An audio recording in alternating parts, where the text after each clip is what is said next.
চলে গেলেন জুলাই বিপ্লবী ওসমান হাদি। বৃহস্পতিবার রাতে ইনকিলাব কালচারাল সেন্টার এ তথ্য নিশ্চিত করেছেন। গত ১২ই ডিসেম্বর দুপুর ২টা ২০ মিনিটে বিজয়নগর বক্স কালভার রোডে নির্বাচনী প্রচারণা চালিয়ে সোহরাওয়ার্দী উদ্যানে যাওয়ার পথে গুলিবিদ্ধ হন ওসমান হাদি। নিষিদ্ধ ঘোষিত ছাত্রলীগের নেতা ফয়সাল করিম মাসুদ গুলি করে পালিয়ে যান।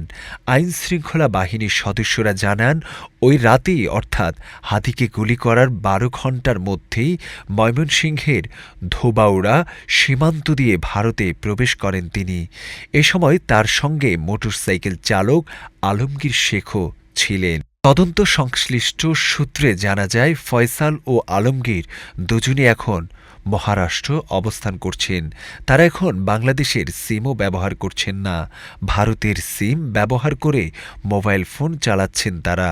তবে সেটাও সব সময় না, বেশিরভাগ সময় তাদের ফোন বন্ধ পাওয়া যাচ্ছে। পরবর্তী আপডেট সংবাদ জানতে আলহেরা জিটিভির সাথেই থাকুন।